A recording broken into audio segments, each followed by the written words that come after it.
Let's have a bit of fun till our downfall. My love, if you feel like I do right now, don't say you're on the run to the other side. My love, you say you wanna try, but you never do. Sugar, there's a reason why we lose.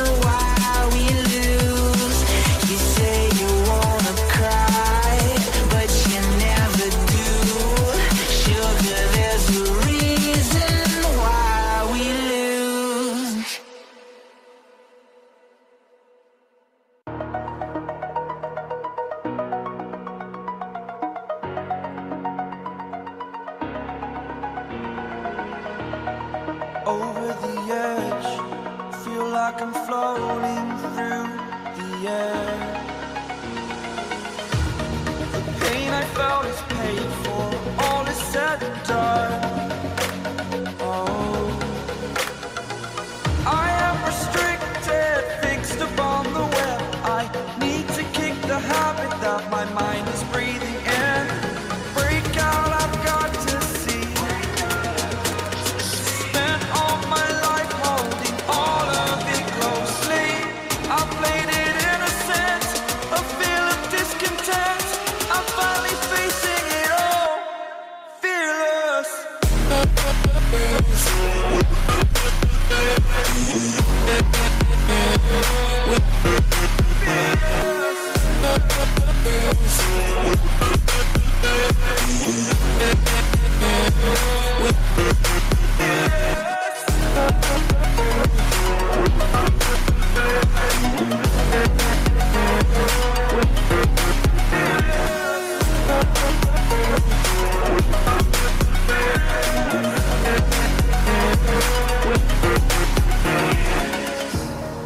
Burning the bridge that keeps us. I'm here and I'm feeling fearless. Exaggerated, that's what you assume. The story's over now, I must conclude. I am conflicted, watching where I step still, hanging in the balance. Not the life I want to live, I want to take it all. Standing tall, fear I weighed the person you are. Oh, break out, I've got to see. Spent all my life holding all of it closely. I played it innocent, a feel of discontent. I'm finally facing it all, fearless.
Eyes in the sky, gazing far into the night. I raise my hand to the fire, but it's no use, 'cause you can't stop it from shining through.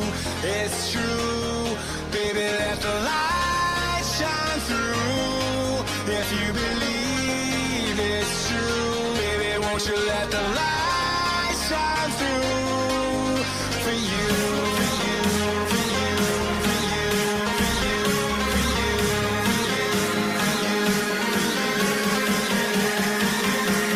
won't you let the light shine through?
Eyes in the sky, gazing far into the night. I raise my hand to the fire, but it's no use, 'cause you can't stop it from shining through. It's true, baby, let the light shine through. If you believe it's true, baby, won't you let the light shine through for you, for you, for you, for you, for you, for you, for you,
Halo semuanya. Oke, kita mulai ya. Jadi, makasih buat teman-teman semua yang udah join untuk webinar kali ini ya. Dan sebelumnya kita mulai, kita kenalan dulu nih sama Willy dan juga Kak Faiz yang jadi narasumber pada hari ini. Oke, halo Kak Willy. Halo Kak Faiz. Halo. Halo. Oke, siap. Kemudian, sebelum kita mulai, kita doa dulu ya teman-teman. Jadi untuk berdoa dapat dimulai.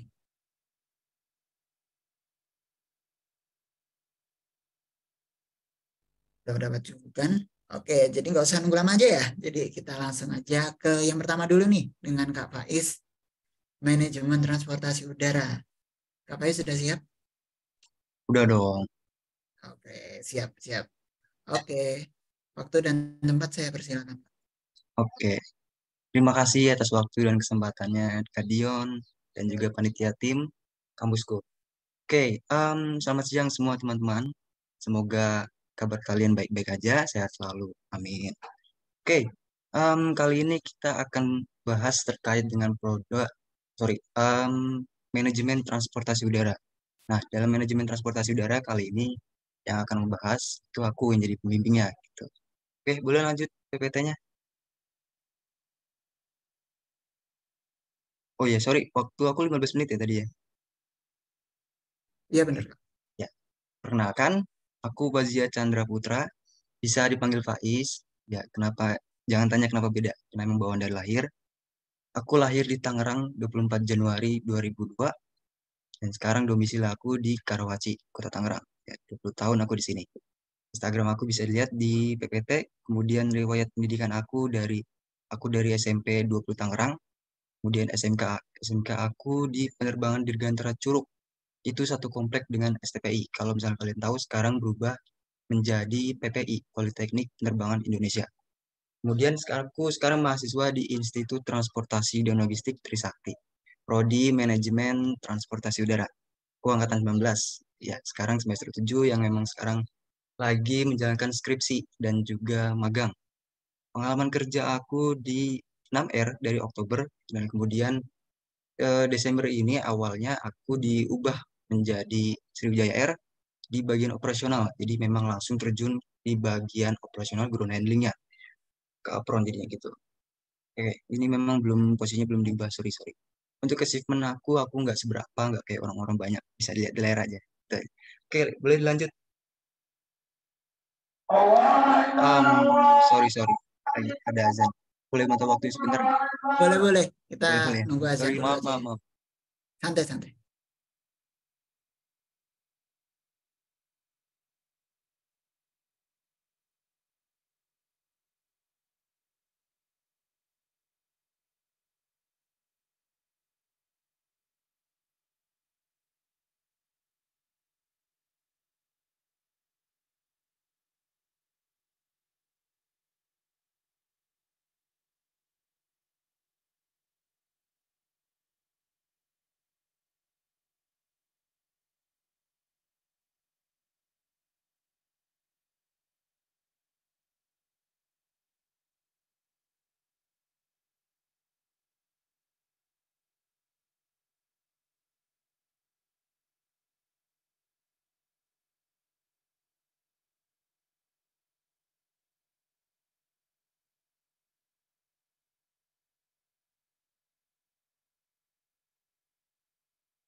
Oke, aku lanjut ya. Nah, ini adalah poin penting terkait dengan jurusan manajemen transportasi udara. Yang pertama ada apa itu pengenalan manajemen transportasi udara. Kita bakal belajar yang namanya manajemen transportasi udara itu ngapain aja sih? Nah, bakalan bahas apa aja, apakah memang terkait dengan udara aja atau mungkin pesawatnya aja gitu. Yang kedua ada kegiatan mahasiswa. Seluruh kegiatan yang ada di kampus ITL Trisakti itu nanti akan aku bahas maupun yang dari kegiatan akademik maupun yang non akademik. Yang ketiga ada suka duka kuliah di jurusan manajemen transportasi udara. Dan yang terakhir ada tips and triknya. bakalan tips and tricksnya ini nanti kita bakalan bahas nggak cuman dari awal masuk, namun juga kita akan bahas terkait dengan setelah menjadi mahasiswanya gitu. Boleh dilanjut PPT-nya. Oke, apa itu manajemen transportasi udara atau disingkat dengan MTU? Aku di sini manggilnya MTU aja ya, biar singkat, biar lebih ringkas gitu.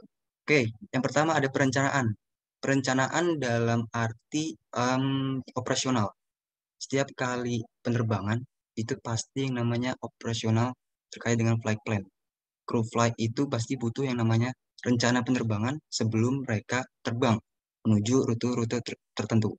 Memang yang sudah ditentukan dalam flight plan itu adalah rutenya. Misalkan kita pergi dari Jakarta menuju Palembang.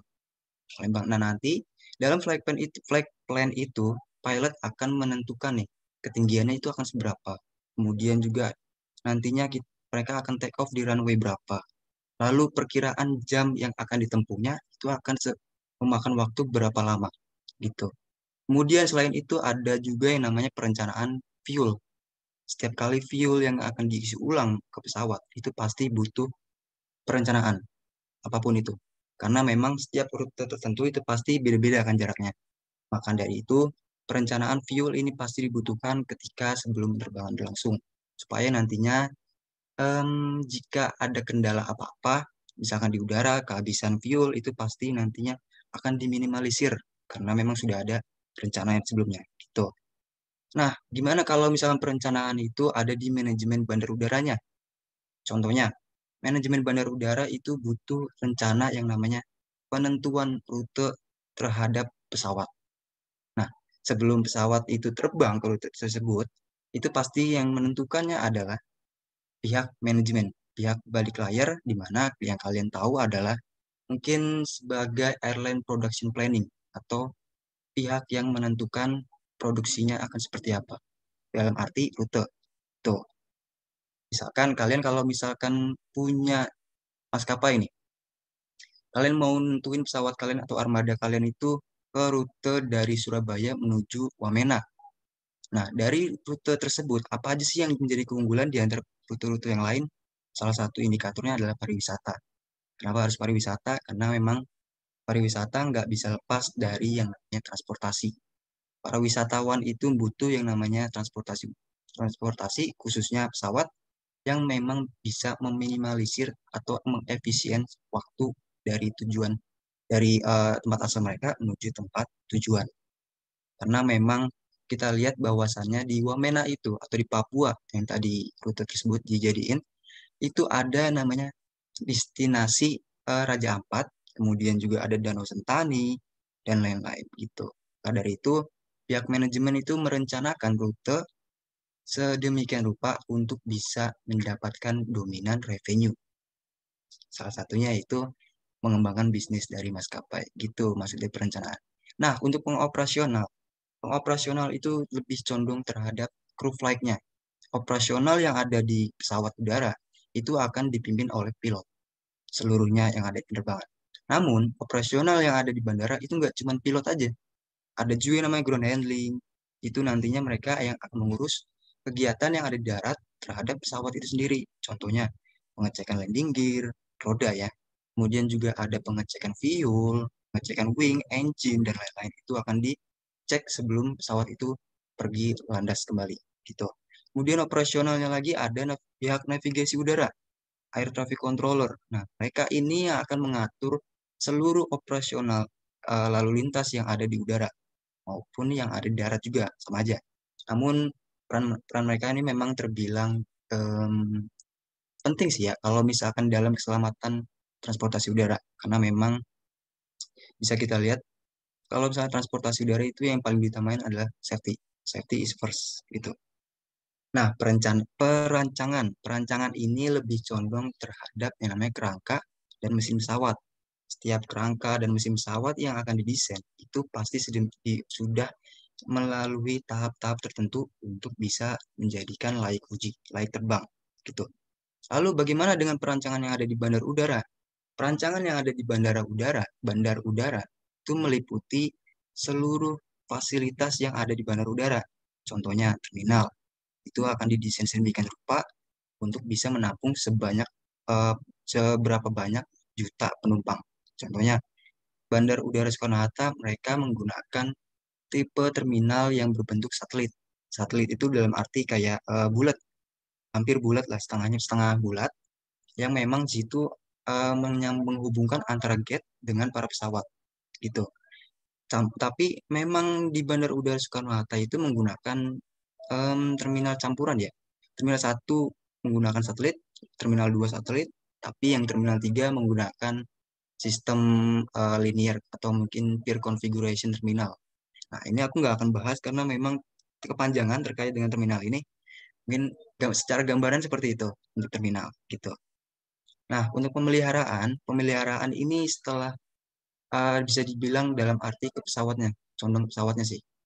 Karena memang kan pesawat itu butuh yang namanya pemeliharaan atau perawatan setelah mereka terbang dalam waktu tertentu. Nah, memang dalam struktur organisasi dunia pesawat dunia, itu mereka sudah menyetujui atau sudah menentukan batas waktu yang memang dibutuhkan untuk pesawat dalam arti pemeliharaan gitu. Misalkan mereka sudah terbang 3.000 jam, mereka harus overhaul, mereka harus ganti yang namanya spare part, beberapa spare part gitu. Nah, yang ada di bandar udara pemeliharaan kalian sudah tahu, pasti namanya fasilitas itu pasti ada yang namanya pemeliharaan. Contohnya ada terminal, kemudian check-in counter, kan pasti ada rusak, namanya juga teknologi kan. Itu pasti dilakukan pemeliharaan gitu. Oke, boleh dilanjut PPT-nya. Oke, nah sekarang kegiatan mahasiswanya nih. Di ITL Trisakti itu ngapain aja sih? Apa aja sih kegiatannya? Ini ya aku bahas secara non-akademik ya, karena memang kalau yang akademik aku rasa banyak banget, jadi aku nggak bisa secara sebutin semuanya. Yang non-akademik memang ada MPM KM ITL Trisakti atau Majelis Permusyawaratan Mahasiswa Keluarga Mahasiswa ITL Trisakti. Yang pada umumnya sama sih seperti kampus-kampus lainnya punya organisasi MPM. Kemudian ada himpunannya juga ada himpunan udara, himpunan darat, laut, teknik dirgantara. Ya, kalau teknik dirgantara itu fakultas teknik pesawat, tapi bukan pesawat yang lebih ke pesawat ya, lebih condong ke operasional bandaranya. Kemudian ada himpunan mahasiswa logistik dan juga transportasi. Ini sebenarnya ada satu lagi, himpunan mahasiswa teknik rel atau teknik kereta api. Mana aku lupa tulis di sini.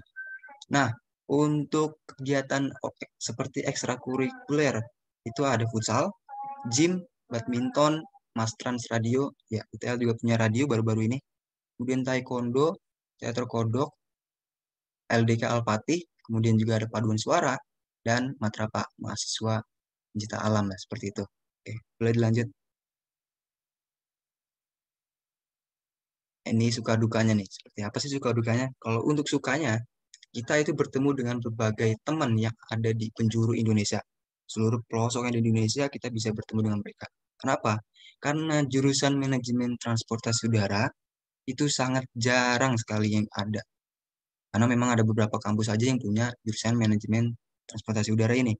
Contohnya ada STTKD, kemudian juga ada STPI yang sekarang menjadi PPI, dan juga ITL Trisakti Jakarta ini yang aku sekarang tempatin.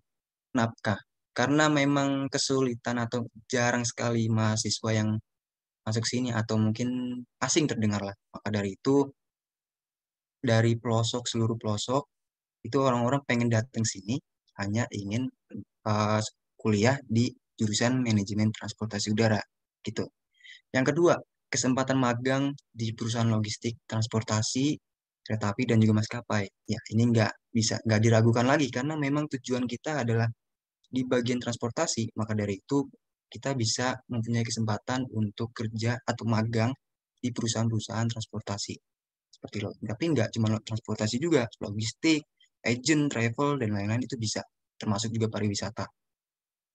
Untuk prospek kerja di bandara, ini aku nggak ngejamin kalau misalnya kalian bisa kerja di bandara, namun dengan kalian kuliah di manajemen transportasi udara, ini akan memperbesar peluang kalian untuk diterimanya di bandara.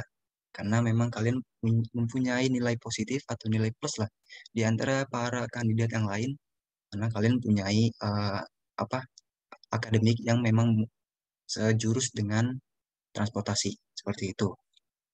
Dan yang terakhir, mendapatkan gelar khusus Sarjana Manajemen Transportasi Udara. Ini dulu ya, sekarang menjadi Sarjana Manajemen. Aku nggak tahu kenapa. Sekarang aku bagian di Sarjana Manajemen. Nah, untuk dukanya, aku pulang pergi menuju kampus 1,5 jam. Ya, aku PP dulu, PP dari Tangerang menuju Jakarta Timur di Tebet, itu menuju naik kereta, itu 1,5 jam. Ya, bisa kebayangkan kalau misalkan dapat kuliah pagi, jam 7, harus standby jam 4, terus naik kereta jam 5 lah, itu kereta pertama, sampai di stasiun Tebet jam setengah 7, itu mepet banget. Belum lagi kalau misalkan paginya itu ada tugas, langsung dosen-dosen killer dan lain-lain, itu ya termasuk duka lah. Mana kalau misalkan di awal-awal memang berat, kita dapat jadwal yang pagi mulu, tapi semakin berjalan waktu, semakin tinggi semester kalian, itu dapat jadwal yang benar-benar fleksibel. Contohnya aku sekarang kuliah cuma beberapa hari doang kalau misalnya dalam seminggu. Itu pun sore, kalau nggak malam. Gitu. Paling lebih enak. Dan yang terakhir ada deadline tugas mepet. Ya, ini memang mungkin kalau misalkan semua jurusan hampir sama ya kalau deadline tugas mepet. Bayang kalau misalkan kuliah pagi, itu dapat deadline besoknya, kemudian juga besoknya masuk pagi lagi, begitu terus. Itu bisa, ya namanya juga perjuangan. Kemenangan tanpa perjuangan kan nggak bisa. Oke lanjut. Nah, ini tips and tricksnya dari aku. Ini nggak seluruhnya aku cantumin, karena memang aku ngambil secara garis besarnya aja, yang aku rasain. Yang pertama ada kuat fisik dan mental. Ya, kalau misalkan rumah kalian jauh, atau mungkin kalian kuliah sambil kerja, itu kalian memang harus siap kuat fisik dan mental kalian. Tapi kuat fisik dan mental juga kalian bisa dilatih nggak cuma selama pelajaran berlangsung, namun ya selama kalian dalam perjalanan menuju kampus itu kalian bakal dilatih dengan mental kalian. Apalagi kalau misalkan menggunakan kereta, itu udah kuat banget. Jadi kalau misalkan dimarahin dosen, udah biasa. Nah, mental kalian udah terlatih dalam perjalanan. Gitu. Yang kedua ada fasih berbahasa Inggris. Fasih berbahasa Inggris ini dalam arti itu nggak yang kayak profesional ya, bukan. Namun yang beginner juga bisa. Itu pun dalam arti pendaftaran. Kalau misalkan memang kalian masih belum bisa bahasa Inggris nih, belum fasih-fasih banget. Jadi ibarat kata masih dalam intermediate lah, atau beginner, masih di awal. Kalian bakal belajar yang namanya bahasa Inggris di semester 3, 2 atau 3, 4 lah.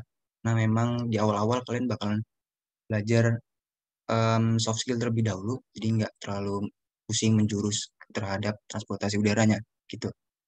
Nah, fasih berbahasa Inggris ini juga bakalan berguna ketika kalian di semester akhir, karena persyaratan lulus atau persyaratan kalian mengambil skripsi itu akan diambil dari nilai TOEFL-nya.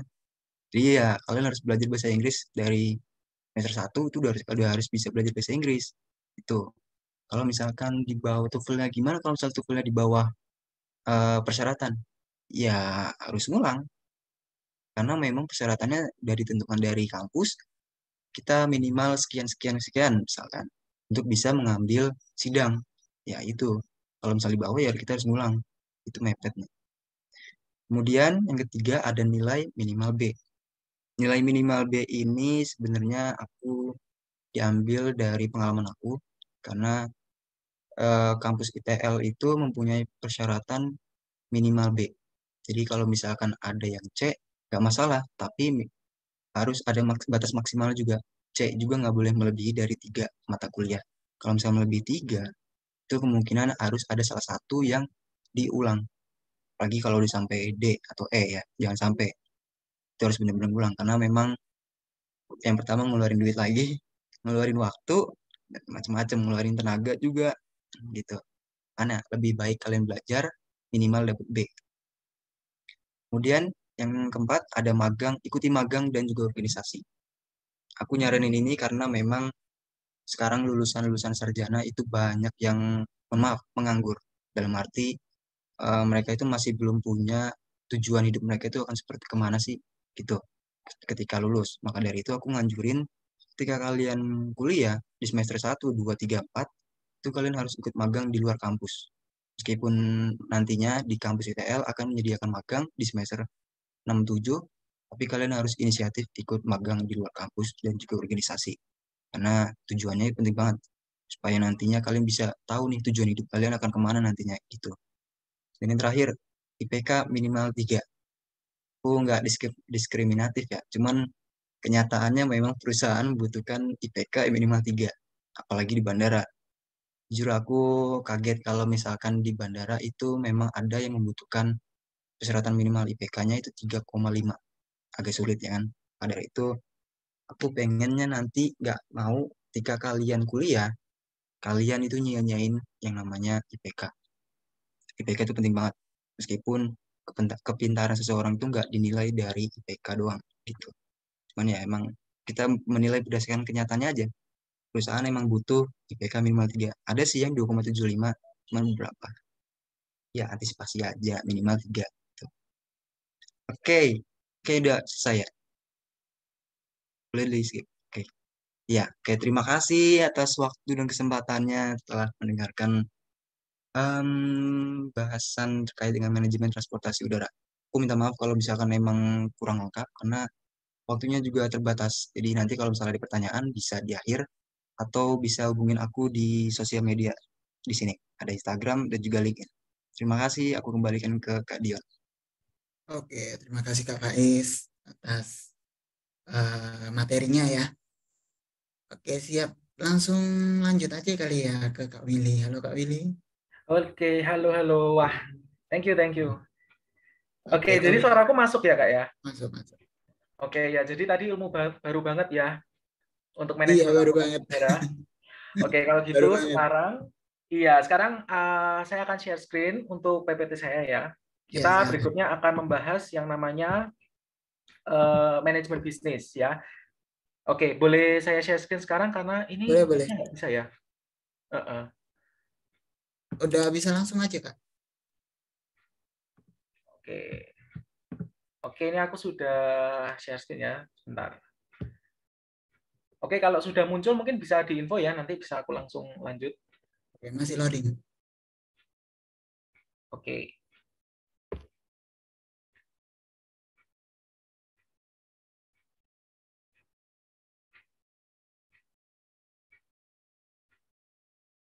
Apa sudah muncul ya, Kak ya? Belum. Oh, belum ya, sebentar.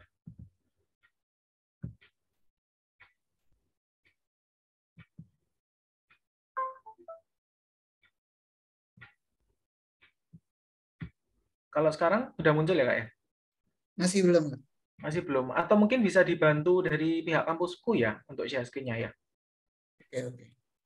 Bentar.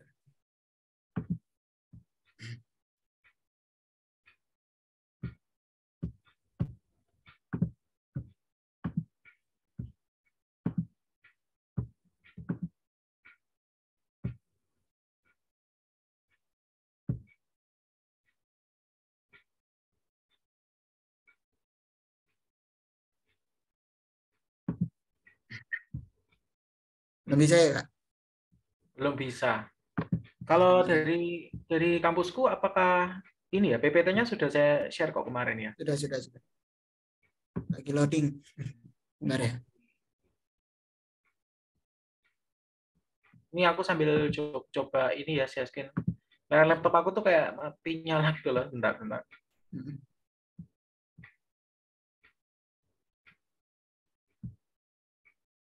Ini udah kok. Saya bantu aja ya. Oke.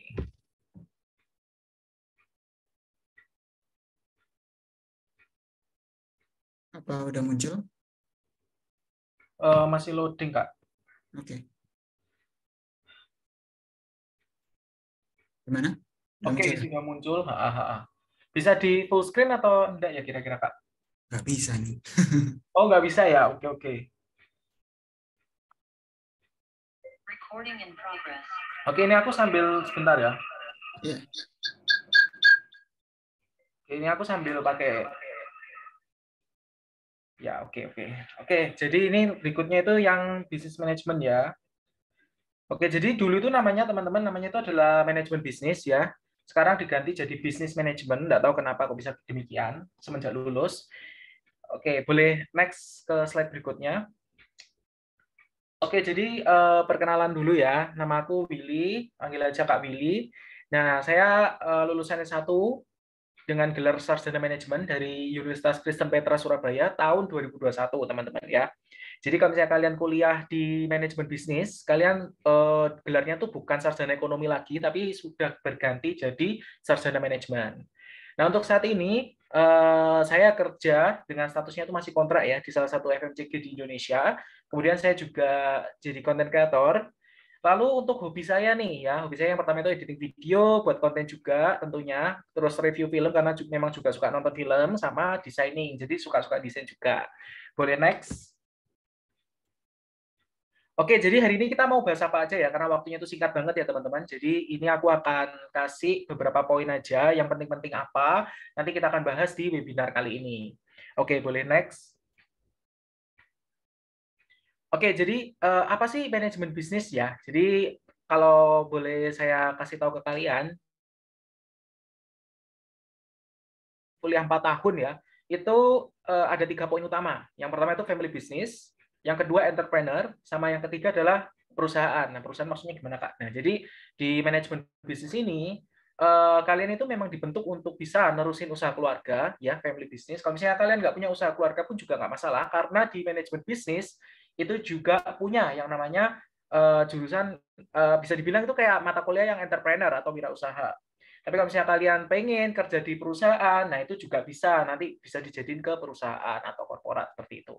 Nah, alasannya kenapa sih gitu kan? Kenapa kok memilih manajemen bisnis? Nah, jadi melalui manajemen bisnis ini waktu itu saya punya visi ke depan itu mungkin nih ya bisa lebih banyak peluang terbuka di saat di dunia kerja nanti. Dan waktu sekarang ini cari-cari lowongan kerja memang ternyata jurusan manajemen bisnis ini general ya, jadi bisa masuk di HRD juga bisa, masuk di accounting bisa, finance bisa. Jadi seperti itu, karena memang pada dasarnya waktu kuliah manajemen bisnis ini tuh ternyata memang ini ya teman-teman, mata kuliahnya tuh ada banyak ya, dan dia tuh nyomot kulit luarnya gitu ya, kebanyakan kayak manajemen pemasaran, terus accounting, finance kayak yang aku sebut tadi. Tapi yang paling berbobot yang pasti adalah ya family business dan entrepreneur itu. Oke, boleh next. Oke, jadi oh ya oke. Nah, jadi apa sih suka dan dukanya gitu ya? Di sini ada foto aku tahun 2019 ya teman-teman, udah lama banget. Nah yang pertama tentu aja lebih kenal banyak orang, karena kan di jurusan manajemen bisnis kita juga dituntut untuk punya relasi, punya networking juga buat orang lain, karena memang tugas-tugasnya sendiri itu kebanyakan adalah kelompok ya, bukan tugas pribadi. Jadi memang kebanyakannya itu, walaupun ada tugas pribadi juga. Tentunya yang kedua adalah menambah relasi ya, otomatis lah ya, kita kan berkomunikasi, kita juga kerjasama bareng tim, tentu aja ya menumbuhkan yang namanya relasi juga. Dan kita di sini itu nggak cuma kuliah, tapi ada jurusan ada kegiatan lain seperti organisasi, kemudian ada juga panitia-panitia lepas. Nah itu bisa kalian ikuti karena mereka memang punya poin-poin untuk standar kelulusan kalian waktu wisuda nanti. Jadi maksud aku itu kalau kalian itu ikut ya panitia atau apa itu kan biasanya dapat poin-poin KP poin lah ya. Kayak gitu. Aku kurang tahu sekarang namanya apa, tapi sekarang itu kayak gitu. Jadi kalau kalian mau wisuda itu ada minimal poinnya, jadi otomatis ikut panitia-panitia. Jadi seru banget teman-teman ya. Kalau kuliah jangan kalian tuh melulu kuliah doang, tapi kalian juga ikut yang namanya organisasi maupun panitia lepas. Kemudian yang ketiga tuh menambah ilmu ekonomi tentu aja ya, karena aku base-nya dulu waktu SMA itu bukan IPS, bukan ilmu sosial. Jadi di sini aku bisa nambah ilmu ekonomi. Jadi aku bisa belajar secara tidak langsung juga mengasah ilmu kewirausahaan dan lain sebagainya. Kalau dukanya mungkin ya apa ya, ya itu tergantung masing-masing ya teman-teman. Mungkin kayak tugasnya atau mungkin dosennya ya yang general kayak gitu-gitu. Nah, apa aja yang dilakukan? Ya tentu aja kayak aku bilang tadi ya, tugas kelompok, ada magang, ada business development, ada analisa SWOT, ada business idea, business model canvas, dan lain-lain. Nggak mungkin aku sebutin satu-satu semua. Oke, boleh next di slide selanjutnya. Oke, jadi ya ini ada beberapa foto-foto ya teman-teman ya. Jadi di sini yang paling kanan, yang paling kiri ya, itu ada foto aku sama teman-teman. Di sini tuh masih survei acara magang, karena waktu itu kan di manajemen bisnis juga disediain yang namanya magang. Nah, magang itu ada 2 semester, ada yang semester pertama itu magang di kampus, dan semester yang kedua magang di luar kampus. Nah, di sini kebetulan waktu itu saya itu supervisornya adalah dosen ketua magang. Jadi otomatis kerjaan saya adalah juga ngatur jadwal magangnya teman-teman, acara magangnya teman-teman. Jadi otomatis saya pun juga ikut survei tempat, survei acara. Jadi seperti itu. Senang banget, pokoknya enjoy banget acara kayak gitu ya. Kemudian di sebelah kanannya itu ada tulisan Pabalu. Nah, di situ saya dan juga teman-teman satu kelompok itu ada ngikuti mata kuliah namanya MPT. MPT itu kepanjangannya adalah Manajemen Pemasaran Terintegritas. Jadi tugas kami waktu itu adalah harus bisa menaikkan omset penjualannya mereka. Ya, penjualannya si penjual ini, ya, yang punya usaha ini. Dan kita juga harus punya inovasi, gimana caranya menjual produknya mereka itu supaya lebih luas lagi, supaya lebih menjangkau lebih banyak customer. Ya, ini otomatis kan juga mengasah ilmu kewirausahaan kita. Nah, terus yang atas, nah itu ada cup kecil-kecil ya. Itu adalah project kewirausahaan ya, bareng teman-teman aku juga. Nah, di situ ada Lux Beauty, ada logonya. Nah, itu Lux Beauty itu waktu itu memang kita harus dituntut berinovasi ya. Waktu itu kan mikirnya kalau misalnya kita itu pengen bikin lip balm atau kita tuh pengen bikin lip scrub atau hair mask, itu kan kita bisa beli lah ya di Indomaret atau beli dimanapun ya, di toko kosmetik atau apapun. Tapi di sini kami mau berinovasi dengan cara mengganti bahannya itu menggunakan bahan alami. Ya otomatis untuk expired date nggak mungkin sepanjang yang bahannya kimia ya, karena ini kan pakai bahan alami, dan itu juga dijual juga waktu itu ya teman-teman. Ya itu bisa dibilang kayak ilmu kewirausahaan lah kayak gitu. Nah, kalau kita geser ke gambar yang bawah, ini aku lagi megang kue itu ya, agak kepotong ya itu ya. Jadi itu aku juga di waktu sela-sela kosong aku juga bikin konten juga, review juga, ada endorsement juga kayak gitu. Jadi masih punya waktu juga buat teman-teman kalau misalnya mau kegiatan yang lain, mau nge-explore diri kalian, mau nge-explore hobi kalian, itu bisa banget.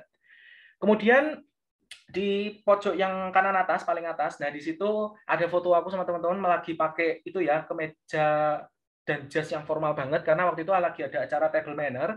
Jadi di manajemen bisnis pun juga diajari yang namanya table manner kalau kalian ikut acara magang. Nah, karena di manajemen bisnis itu magangnya ada 2 kategori ya teman-teman, yaitu magang internal yang tadi, yang ikut sama dosen, terus kita juga bisa magang di luar juga, sama yang berikutnya itu namanya applied course. Nah, applied course itu kalian akan ikut kelas yang mana nanti kalian akan dikhususkan untuk mereka yang ingin melanjutkan bisnis keluarga. Nah, berhubung nggak ada bisnis keluarga ya, atau memang tujuannya bukan bisnis keluarga ya, bisa ngambil yang namanya magang. Dan di magang pun juga caranya seru-seru. Bisa keluar, bisa survei, tapi sayangnya waktu itu COVID ya, jadi nggak semua kegiatan magang bisa dilakukan secara offline ya, jadi kebanyakannya online. Kebetulan ini yang table manner ini masih sempat ya, karena waktu itu COVID belum datang banget ya, tahun 2020 awal, jadi masih bisa tanpa masker, kita masih bisa makan-makan, dan di sini juga ada sertifikatnya juga kalau kalian sudah ikut table manner kayak gitu. Tujuannya buat apa sih ya? Nanti siapa tahu kepake buat kalian yang kerja di perusahaan, mungkin makan sama klien atau mungkin ketemu sama bos atau apapun ya, ini mungkin bisa kepake kayak gitu. Nah, kalau di foto yang bawah di sini, nah foto yang bawah itu ada project yang namanya ide bisnis waktu itu. Nanti aku akan jelasin lebih lanjut lagi kayak apa sih gambarannya dan sebagainya. Boleh next? Nah, di sini nih teman-teman ya, ini aku mau, kalau boleh nih ya, saya ceritain beberapa project waktu kuliah dulu bareng teman-teman juga. Di sini ada mata kuliah namanya SKB, Studi Kelayakan Bisnis waktu itu. Nah, di sini juga mempelajari gimana sih caranya kita tuh mungkin nih punya angan-angan ide bisnis atau apa. Nah, di sini saya dan teman-teman satu grup ya, satu kelompok itu mengajukan yang namanya project ini, OnePlex. Ada beberapa kelompok juga yang lain ya, yang juga bikin project bisnis, ide bisnis kayak gini. Tapi di sini pas kebetulan kelompok aku tuh dapat ide itu kayak gini. Jadi memang ini ide sumbernya dari bareng-bareng ya teman-teman. OnePlex, Your New Ticketing Solution. Nah, OnePlex itu apa? Nah, aku mau jelasin lebih dikit aja ya. Oke, boleh next. Nah, jadi project OnePlex itu kayak misalnya ya, kalian tuh beli tiket bioskop nih. Kalau sekarang kan udah mudah ya, tapi kalau tahun 2019 dulu atau 18 dulu itu cukup sulit teman-teman ya. Kalian kebiasaannya itu kan belinya OTS atau on the spot langsung di tempat. Itu pun juga ngantri, kadang nggak dapat tiketnya kalau pas filmnya itu rame. Tapi OnePlex itu punya solusinya buat kalian. Waktu itu ya teman-teman, kami menggunakan teknologi yang namanya QR code. Nah, jadi kalau misalnya kita lihat nih langkah yang pertama, itu kan ada pembeli nih. Dia akan membeli tiket pakai QR code, dia bayarnya pakai QR code. Nah, nanti tiketnya itu bisa didapatkan dan nanti masuk ke langkah kedua ya, untuk mendapatkan tiketnya itu otomatis kan dari QR code untuk mendapatkan tiket itu. Nanti dari tiket itu akan kembali, kalau sudah terbayar kan, dia akan masuk ke langkah ketiga ya, di nomor 3 itu, dia akan memunculkan QR code dengan kode unik, dan nanti bisa dipakai oleh si penonton ini untuk nge-scan di depan, apa itu namanya, studionya 21 atau studionya CGV atau apapun. Jadi bisa seperti itu. Itu cuman ide, angan-angan ya teman-teman. Tapi memang tidak terlaksana pun juga nggak masalah karena namanya studi kelayakan bisnis kan kayak gitu. Dan ternyata waktu itu QR code pun juga jarang kan sama orang-orang dipakai. Masih belum lazim kayak sekarang. Bahkan sekarang sudah ada QRIS, sudah ada kayak kalian bisa pakai scan QR di mana-mana, Peduli Lindungi dan sebagainya kayak gitu. Oke, boleh next. Oke, nah ini kayak gini itu juga ada ya teman-teman. Nah ini tuh bisnis model kanvas, cuman aku nggak nampilin bisnis model kanvasnya, tapi di sini juga kita diajari caranya bikin kayak majalah supaya nanti klien itu yang mau invest atau apapun itu bisa baca dengan enak. Nah kayak gitu. Cuman ini aku cuma nampilin beberapa halaman aja ya, nggak semuanya. Karena kalau semuanya aku tampilin tuh nggak cukup ya teman-teman. Oke, boleh next. Ini ada tahun 2019 ya itu di situ. Oke, next. Nah, project berikutnya itu juga ada Flashen. Nah, Flashen itu waktu itu tahun 2020, di mana waktu itu udah COVID, udah pulang ke rumah, stay at home semua, orang nggak boleh keluar, PPKM, jadi otomatis kan bingung mau memenuhi kebutuhan sehari-hari kayak gimana. Mau belanja sayur bingung, mau belanja minyak bingung, nggak boleh keluar. Nah, ada solusinya, yaitu ini, Flashen, Just Order in a Flash. Itu motonya ya. Waktu itu, ini itu mata kuliah bisnis elektronis waktu itu. Nah, ini aku coba ngasih ide ke teman-teman kelompokku kayak gini dan mereka setuju, ya udah langsung kita eksekusi, langsung kita lanjutkan. Oke, boleh next. Jadi Flashen itu ini ya proyek singkatnya itu Flashen itu kayak kurir teman-teman ya, yang mana bisa membantu kalian tuh untuk beli-beli kebutuhan sehari-hari, sayur, minyak, apapun lah. Nah, nanti kalian bisa bayar sesuai nota yang tertera, plus ya tentu aja biaya pengiriman ya teman-teman, kan untungnya dari situ kan. Nah kayak gitu, intinya kayak gitu. Cuman memang ini nggak terlaksana karena memang ini hanya konsep aja teman-teman ya, dan ternyata memang di waktu COVID dulu juga sudah kemudian banyak ya yang muncul kayak GrabMart, terus Happy Fresh kayak gitu-gitu ya. Oke, aku boleh share screen sebentar, mungkin video 2 menit aja ya, aku share screen lewat HP.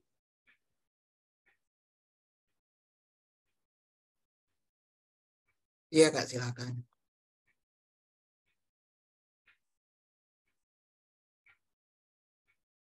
Oke. Oke, ini sudah muncul ya layar. Oh ya udah, oke oke. Bentar ya guys ya. Oke, jadi di mana ya filenya? Oke. Nah, ini aku coba ya suaranya keluar.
Oke, jadi seperti itu ya videonya ya. Oke, boleh di stop screen, nggak apa-apa.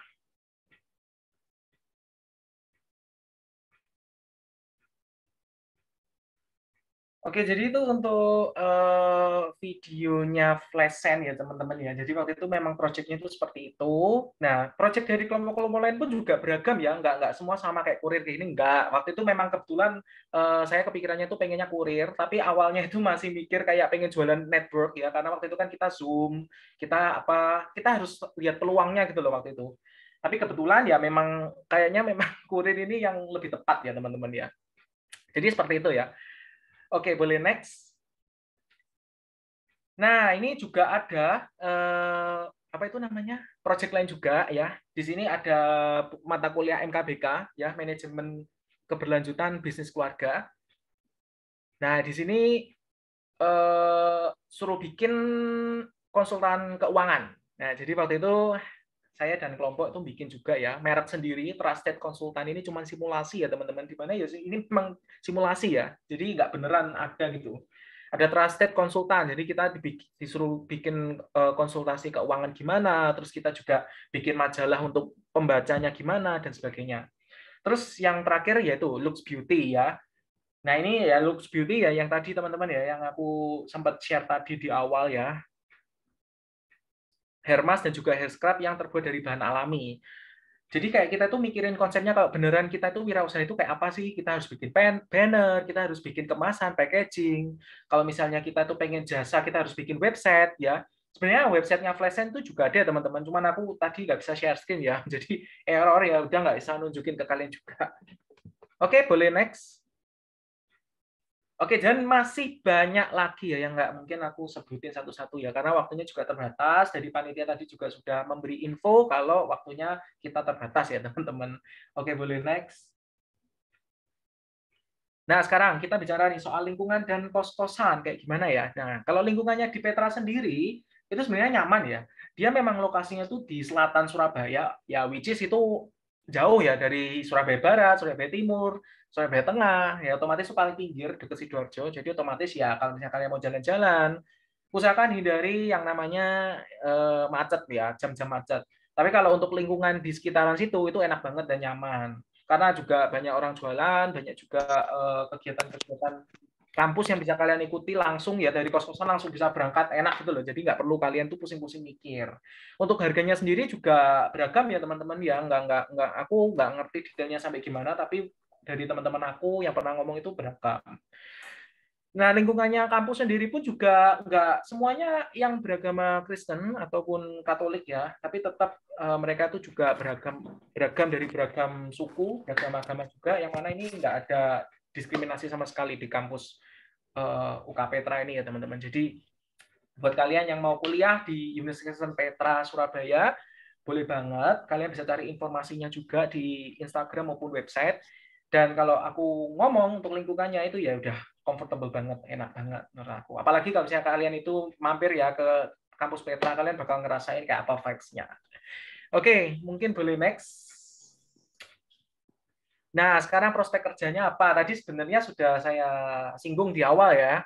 Yang pertama ya tentu family business, yang kedua entrepreneur, yang ketiga itu manajemen SDM, yang keempat business development bisa, finance bisa, accounting, dan lain-lain. Aku nggak bilang semua jurusan bisa kalian masukin ya teman-teman dengan kata-kata manajemen bisnis, tapi ya sebagian besar bisa kalian temukan di lowongan kerja juga.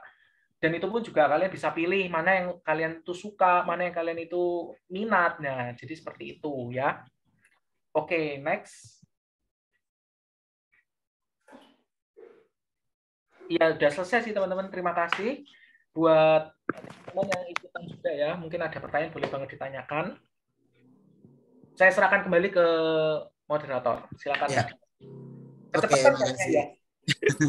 Oke, makasih Kak Willy, Kak Ais. Oke, next kita diskusi dulu aja kali ya, karena belum ada pertanyaan juga. Jadi gini, kalau boleh tahu nih, Kak Ais, kalau di manajemen transportasi udara ada juga kayak project bikin video gitu enggak Kak? Kira-kira? Video ya, kalau bikin video itu sebenarnya nggak ada.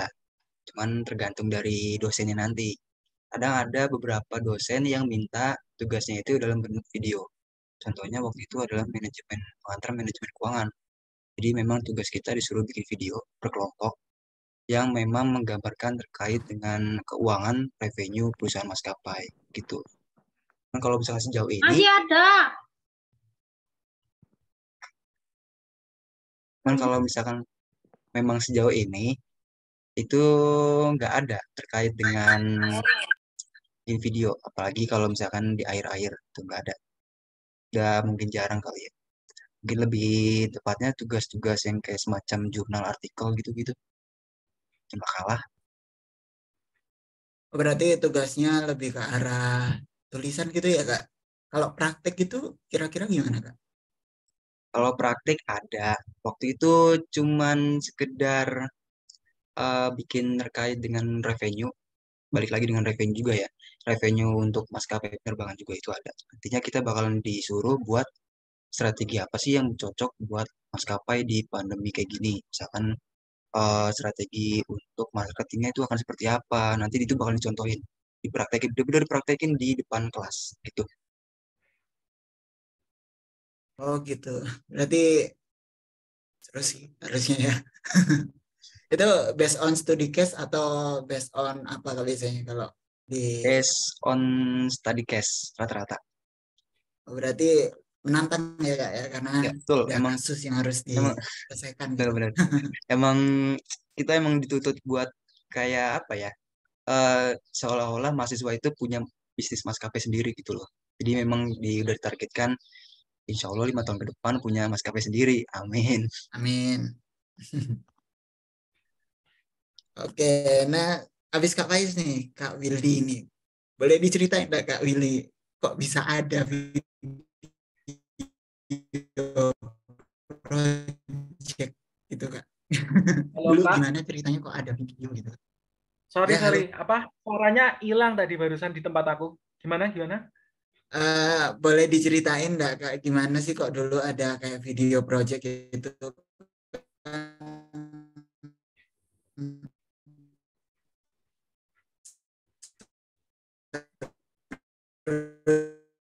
Juga kan jadi kuliah video gitu kan. Halo? Ya, halo. Ya, inti tadi pertanyaan suaranya hilang, mohon maaf, Kak. Intinya ya, Pak, kenapa kok bisa bikin video gitu ya di itu tadi ya? Iya, itu project apa gitu Kak? Lebih ke arah kayak apakah itu kayak company profiling atau gimana gitu? Oh ya, oke. Jadi bikin video itu sebenarnya bukan keharusan ya, tapi supaya kayak lebih ada value yang untuk disampaikan. Karena kalau misalnya cuma disampaikan lewat tulisan atau mungkin cuma majalah, nah itu kok kayaknya kurang ada visualnya gitu ya. Sebenarnya juga nggak selalu harus ada video, tapi waktu itu juga ada video pun juga nggak masalah gitu. Dan memang ada juga dosen yang memang mengharuskan bikin video, tapi memang nggak harus kayak bikin video yang apa itu namanya ngedit gitu, enggak sih. Walaupun kalian kayak cuman ngenalin ini itu pakai suara, pakai personal itu juga nggak apa-apa. Cuman waktu itu karena teman-teman aku juga kebanyakan itu online nggak bisa, ya otomatis saya sendiri yang edit waktu itu, ngedit videonya pakai tulisan itu juga yang flashen tadi ya. Untuk yang mata kuliah lain-lain sih itu pakai video sih, kayak mata kuliah Pancasila atau apa kayak gitu-gitu sih. Karena kita juga kuliah juga masih dapat yang namanya mata kuliah Pancasila dan PKN ya. Otomatis kita juga harus punya jiwa sosial juga, merakyat ya. Karena memang ada waktu itu video aku lagi jualan di Taman Bungkul Surabaya bareng teman-teman, itu juga di video. Karena memang itu project kayak gitu. Kayaknya Medis emang projectnya kayak gitu ya. Kebanyakannya itu memang lebih ke berbau sosial gitu ya. Jadi kelompokan kayak gitu-gitu. Gitu sih. Kalau Flashen itu mata kuliahnya bisnis elektronik, Kak, kayak gitu. Itu bisnisnya milih sendiri atau dipilihin Kak? Waktu itu bisnisnya milih sendiri karena kan memang dari dosen memang cuman bagi kelompok, habis itu ya udah kamu punya ide bisnis apa, sampaikan ke aku, sampaikan ke dosennya. Nanti disetujui atau enggak, nah itu bicara lebih lanjut. Jadi tiap kelompok itu punya beda-beda. Ada yang jualan network, ada yang jualan jasa ini, jasa itu, makanan itu juga ada. Kayak gitu. Oke, oke. Eh, Boleh tahu nggak Kak, projectnya gimana gitu kalau boleh tahu? Apa dibikin website atau video? Outputnya Oh, maksudnya. oh iya ya, tadi yang video ya, yang website untuk Flashen itu juga ada. Waktu itu saya bikin website sendiri ya waktu itu di Wixsite ya teman-teman kalau tahu Wixsite. Oke, mungkin boleh saya share screen sebentar aja ya, mumpung masih Boleh, ada waktu. boleh. Ya, jadi dulu itu ini ya, memang memang ada project itu gitu. Dan ya aku juga bikin website karena memang itu wajib ada website ya. Entah mau pakai Wixsite bisa, entah pakai apa bisa. Oke, ini coba aku share screen ya. Nah, ini websitenya untuk Flashen ya, teman-teman. Jadi, Flashen ini kalian bisa pencet di pojok atas ini. Nah, itu ada menunya juga ya. Ada beranda, tentang kami, layanan, order, kontak, for ask and question, frequently asked question. Kemudian ada privasi dan keamanan. Jadi, kalau kalian belanja di Flashen, itu seolah-olah nih ya, kayak nyata itu kalian belanja beneran. Itu kalian enggak bingung kayak privasi kalian bakal kebongkar nggak ya, data-data kalian nggak perlu khawatir ya. Ini cuma project aja ya. Ini kalau nyatanya kayak gitu, tapi kalau misalnya ini. Nah, kalian bisa scroll ke bawah nih. Nah, di sini ada kayak ya moto-moto atau beberapa keterangan lebih lanjut kayak gimana. Nah, ini waktu itu saya desain sendiri selama seminggu lebih ya, kayaknya 2 minggu. 2 minggu ada mungkin. Ya, jadi seperti ini. Di sini bicara kualitas produk, packagingnya kayak gimana. Kemudian motonya Flashen juga just order in a flash, singkat banget ya. Dan kita partnernya itu sama Hypermart, Lotte Grosir, sama Indogrosir. Ingat ya teman-teman, ini hanyalah konsep ya. Jadi ini kalau misalnya memang nyata ya bisa kerjasama kayak gitu mungkin ya. Nah terus di sini juga bisa nulis ulasan kalian. Nah ini ketahuan kan 2 tahun yang lalu, 2 tahun yang lalu. Nah ini yang nulis ulasan saya dan teman-teman ya. Memang harus itu dites ya, disuruh ngetes.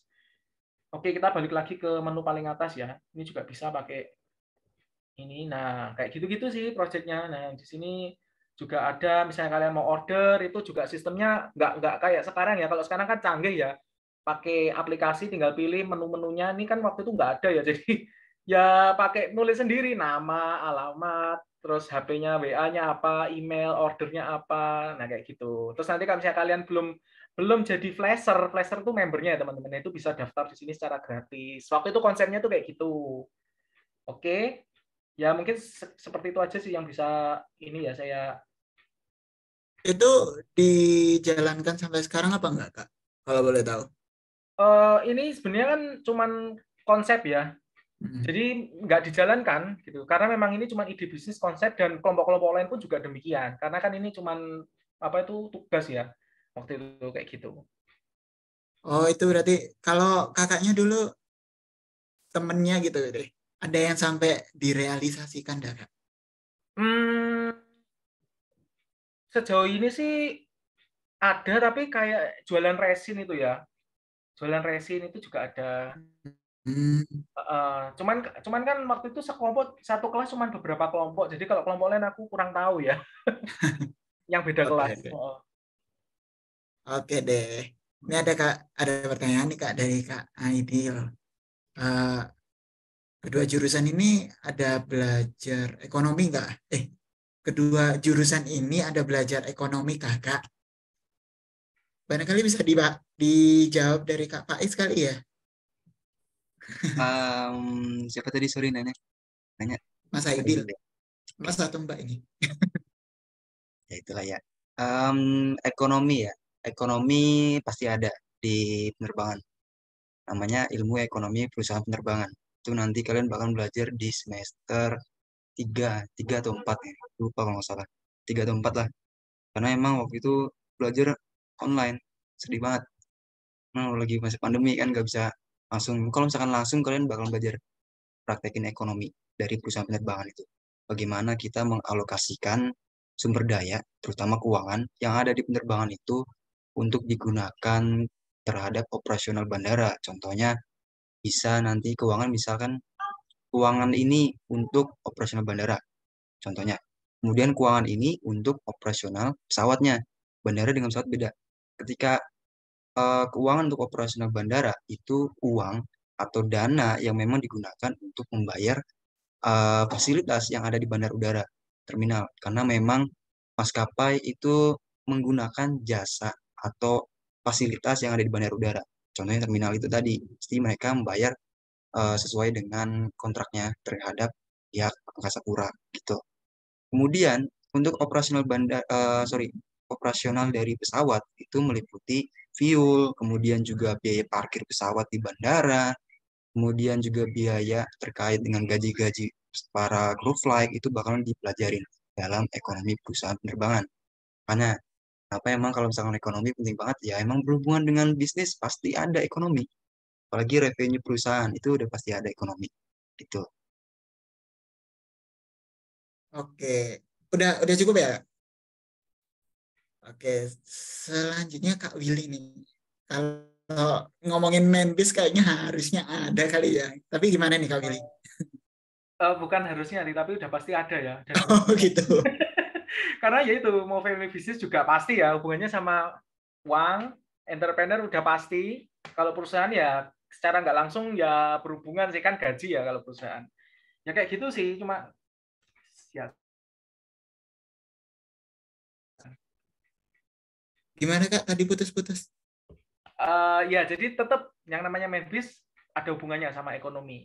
Jadi yang nggak terlepas dari itu namanya aja bisnis ya. Pasti bisnis kan perputaran uang juga. Harus pintar memanage. Oke, siap. Ini ada lagi nih dari Kak Aida. MTU sama pilot beda ya Kak?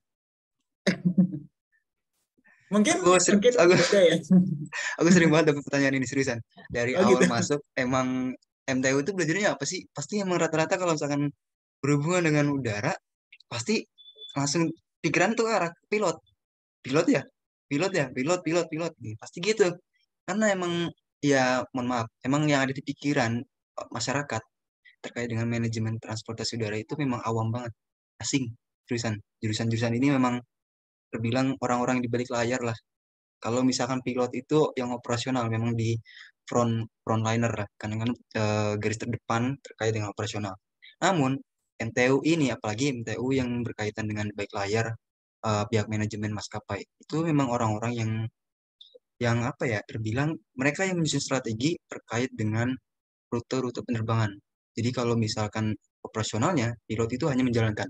Sedangkan manajemen transportasi udara, itu mereka yang merencanakan keseluruhan dari rute, kemudian juga operasionalnya, itu bakalan diatur dengan MTU. Jadi nggak cuma pilot aja. Kalau misalnya dibilang lulusan, MTU bisa lulusan jadi pilot, tapi harus sekolah lagi, sekolah pilot. 6 bulan lah untuk dapat sertifikasi. Gitu. Oke, baik. Berarti beda ya teman-teman MTU sama pilot. Berarti kalau pilot berarti harus sekolah lagi ya Kak kalau mau jadi pilot gitu. Iya, betul. Harus sekolah lagi. Kalian harus benar-benar fasih berbahasa Inggris sebelum kalian daftar. Tuh. Gitu. TOEFL-nya harus gede loh. Di atas 500. Wow. Tapi kalau di kampusnya Kak Faiz ada sekolah pilot juga nggak? Sekolah pilot nggak ada. Adanya teknik dirgantara. Lebih condong ke pengelolaan bandar udaranya. Itu. Gitu. Berarti ada sekolahnya sendiri ya teman-teman kalau mau jadi pilot. Atau Kak Aidil mau jadi pilot atau temannya pilot gimana gitu. Lumayan gaji. Oke, Pilot iya, gaji gede lumayan. iya, Cuman ya biaya kehidupannya, biaya pendidikannya juga ya sebanding lah sama gajinya. iya benar banget. Oke, berarti fokus ke manajemen ya teman-teman. Jadi dari yang udah dijelasin Kak Faiz juga. Jadi dari awal di pintu masuk sampai ke penerbangannya gitu ya Kak Faiz ya. Oke. Oke dari Kak Willy ada mau sampaikan gitu nggak Kak? Kira-kira kalau dari Menbis gitu. Yang harus dipelajari teman-teman deh. Kira-kira apa sebelum masuk? Kalau boleh tahu. Soalnya rumor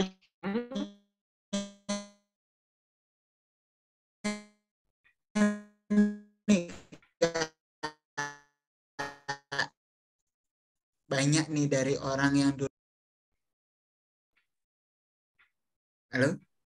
Kak, barusan putus ya. Iya. memang teknologi ada kelebihan dan kekurangan ya. Harapan. Ya, Gimana? Yang mau disampaikan adalah, ya gimana Kak? kan banyak banget nih Kak dari teman-teman yang dulunya SMA-nya itu Saintek gitu ya Kak ya. Terus nyasarnya ke jurusan Menbis tuh. Nah, itu apa tuh yang harus dipelajari sebelum masuk Menbis gitu Kak? Daripada nanti ada yang salah jurusan gitu di tengah-tengah. Oke, boleh. Menarik ya, menarik. Ini pertanyaan yang menarik. Oke, saya bantu jawab ya. Jadi, dulu memang SMA, saya itu jurusan IPA. Dan banting setirnya adalah ke jurusan manajemen bisnis. Ya, apa yang dipelajari waktu awal kuliah? Sebenarnya adalah istilah-istilah ekonomi. Ya, jadi ternyata aku kaget, saya kaget waktu masuk medis, ternyata kebanyakan itu adalah istilah-istilah bahasa Inggris. Walaupun definisinya itu adalah bahasa Indonesia.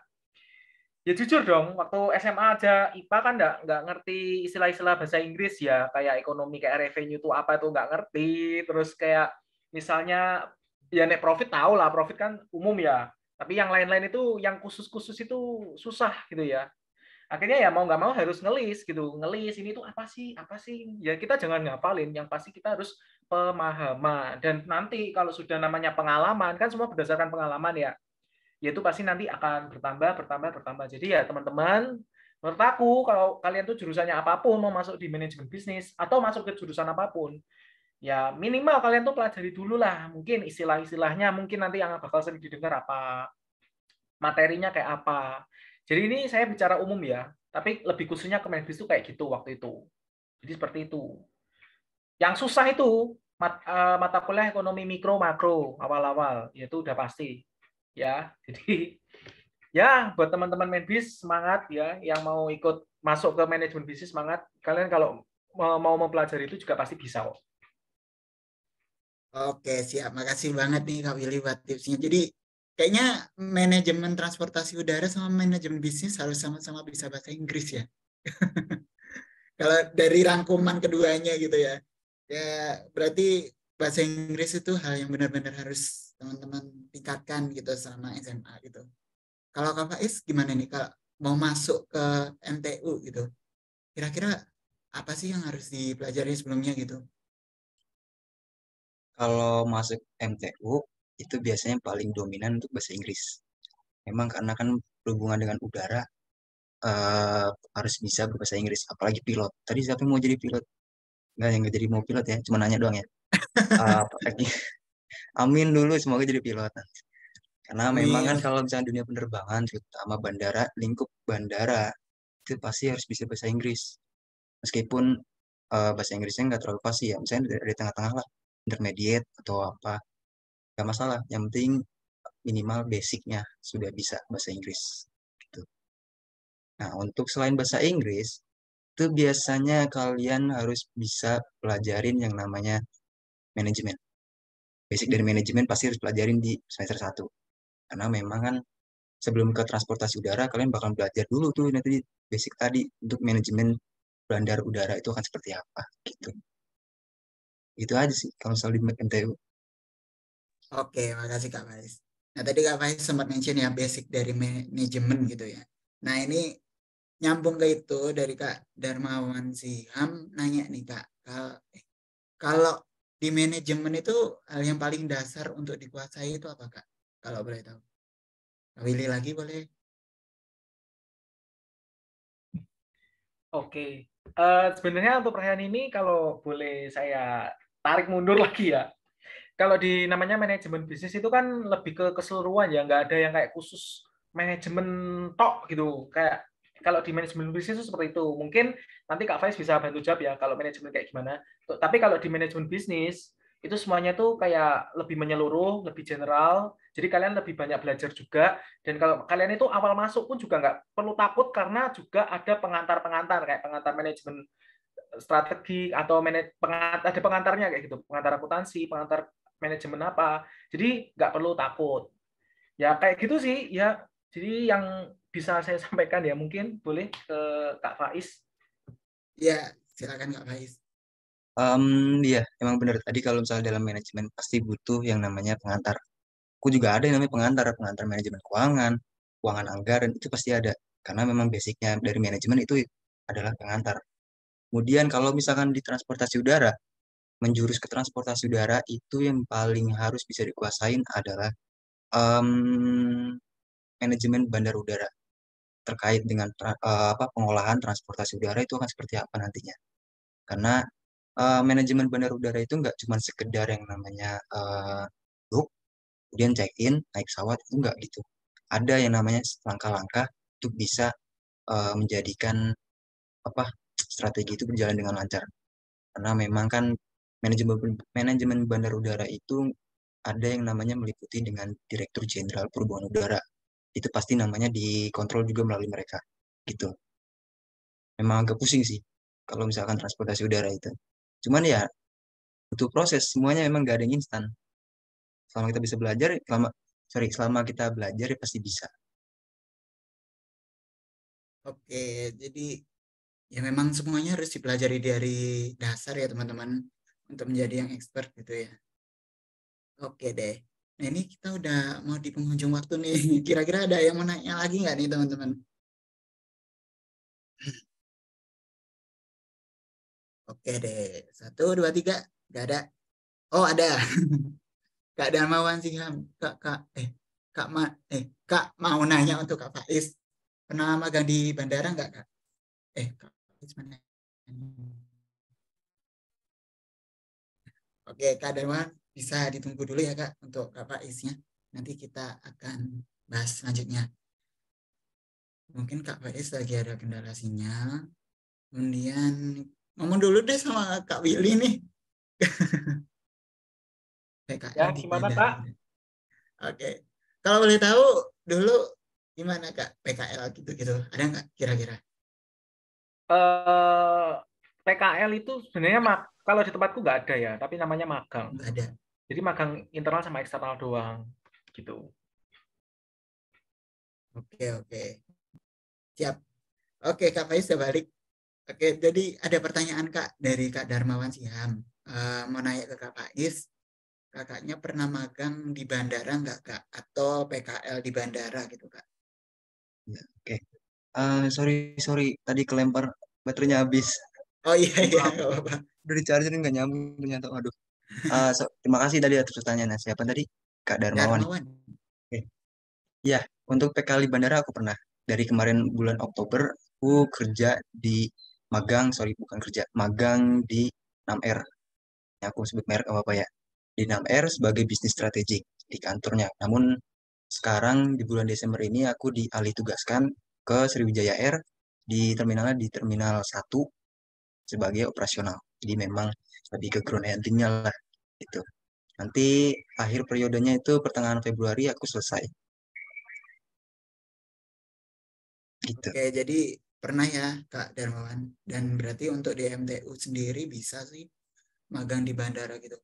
Itu yang magang di bandara hanya MTU aja atau ada jurusan lain Kak biasanya? Banyak.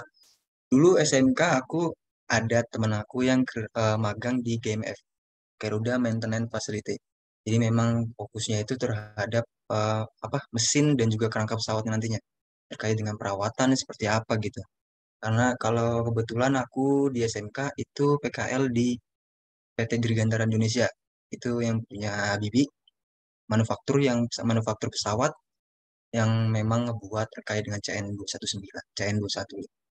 Terus juga ada lagi CN235 itu kita membangun manufaktur terkait dengan propellernya gitu. Itu kalau teknik. Kalau manajemen transportasi udara itu selain di MTU ada lagi. Kemudian misalkan ada yang namanya navigasi. Itu dari teknik jurusan navigasi juga ada. Tapi itu kuliah-kuliah lain ya kan. Ada jurusan navigasi yang memang magang di Air Navigasi Indonesia. Itu. Oke, berarti lumayan banyak ya teman-teman yang kalau mau misal punya cita-cita bekerja di bandara gitu, itu bisa dari segala jurusan udara gitu ya. Oke, ini juga tanya Kak, jadi bisa dipindah ke maskapai lain gitu nggak Kak? Gimana tuh Kak Faiz? Dipindah ke maskapai lain bisa selama dia masih dalam satu perusahaan. Kalau 6R sama Sriwijaya R kan masih satu perusahaan. 6R itu anak perusahaan dari Sriwijaya.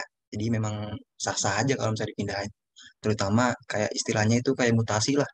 Tapi mutasinya beda perusahaan gitu. Cuman kalau misalkan beda perusahaan, contohnya Batik Air, jangan Batik deh, jangan Batik.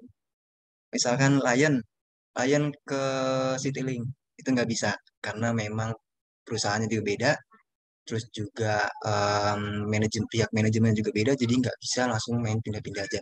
Kecuali kalau misalkan kalian sudah berakhir periode nih, misalkan di Lion 3 bulan, misalkan bulan ini selesai, kemudian Januari kalian mau lanjut di Citylink, itu bisa sah-sah aja, selama nggak ada yang namanya double job, gitu.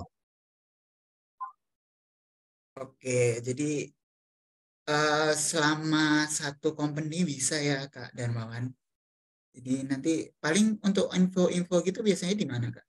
Apa menghubungi langsung atau ada lokernya sendiri gitu Kak biasanya? Oh, kalau itu rekomendasi dari pihak manajemen manajemen dari perusahaan maskapainya. Kalau misalkan kita memang disuruhnya mutasi, ya mau nggak mau mutasi. Nah, tapi kalau misalkan emang nggak ada surat perintahnya atau mungkin rekomendasi dari pihak perusahaan, ya agak susah juga buat pindah. Tuh, nggak bisa langsung main pindah-pindah aja. Aku mau pindah deh, pindah ke misalkan mau pindah pindah tugas, misalkan dari Cengkareng ke Halim, nggak bisa. Harus ada surat rekomendasi juga.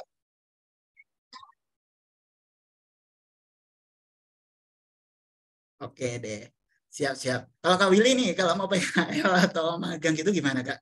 Nyari atau ditentuin atau gimana gitu? Halo Kak Oke, Willy. oke, masuk. Ya, jadi kalau magang ya, istilahnya kalau di tempatku. Jadi kalau magang ya kita nggak ditentuin sih. Jadi kita ya kalau magang internal itu kita ngajuin CV kayak benar-benar kita itu ngelamar kerja gitu ya di perusahaan. Ya nanti CV itu dimasukkan ke tata usahanya kampus gitu. Terus nanti sama mereka dipilah-pilah kira-kira dosen supervisor mana yang mau nerima. Kan nanti dibaca tuh CV-nya. Ya, itu ya kayak gitu. Jadi benar-benar kayak disimulasi kayak orang kerja beneran. Nah, nanti kalau sudah mereka masuk ke supervisor masing-masing selama 1 semester, nanti kalau sudah baru magang eksternal semester selanjutnya. Itu magang keluar. Nah, berhubung COVID ya. Jadi magangnya bisa di rumah gitu ya. Jadi bisa ikut usaha orang tua atau bisa ikut usahanya keluarga atau saudara. Jadi kayak gitu. Cuman ya tiap hari absen pakai foto dokumentasi memang agak rumit tapi ya enjoy aja lah prosesnya. Kecuali kalau kalian magangnya itu offline ya, itu enak sih kayaknya. Bisa ketemu orang-orang, bisa direkomendasiin sama perusahaan juga kayak gitu.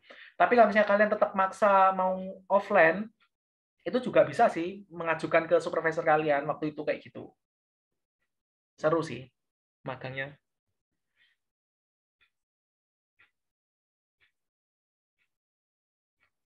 Oke, siap Kak Willy. Dosennya atau gimana Kak? Kalau gitu.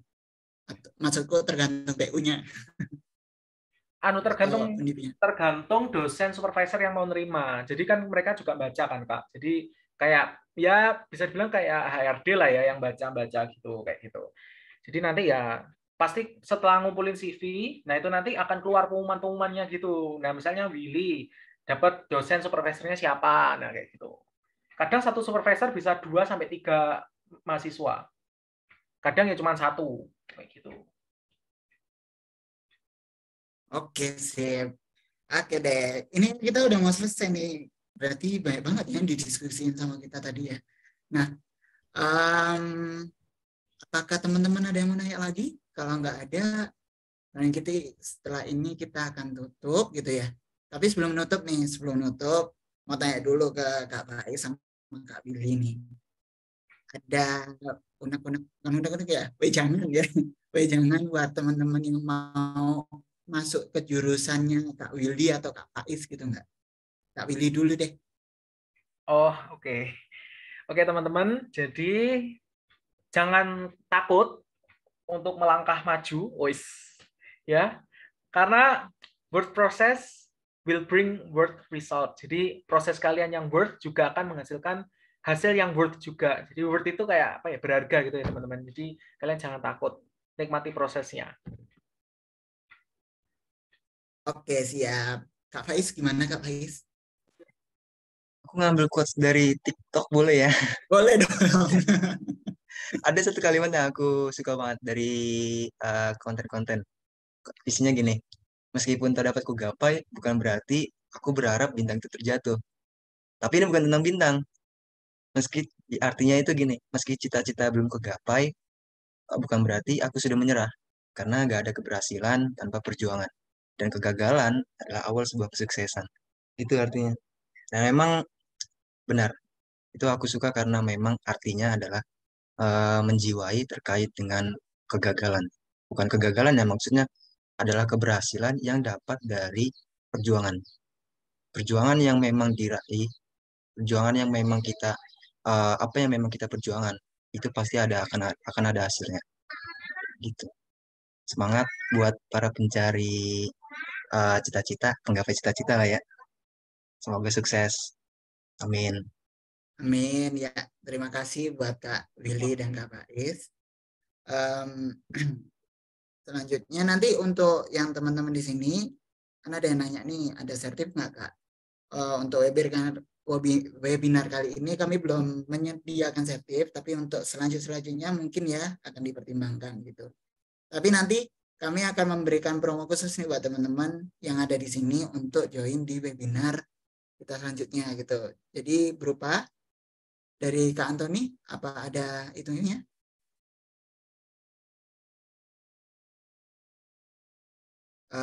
Share screen-nya. Oke deh, kalau semisal belum ada nanti dari admin kampusku bahkan nginfoin ya ke teman-teman di grup gitu.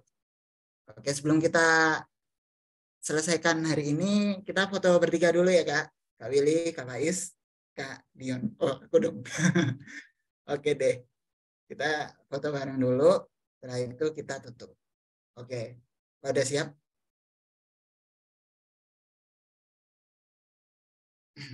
Oke, baik. 1, 2, 3. Oke, terima kasih kakak-kakak semuanya. Untuk info-info lebih lanjutnya nanti akan diinformasikan oleh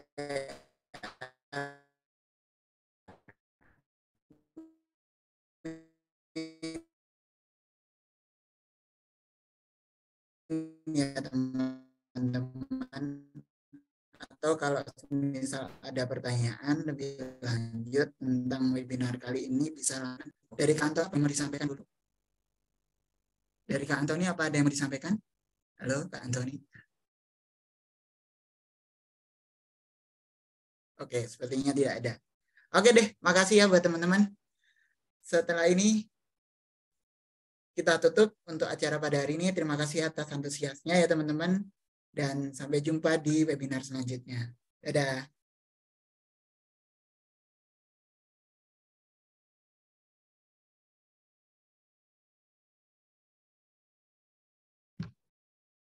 Thank you ya, panitia kampusku dan juga teman-teman.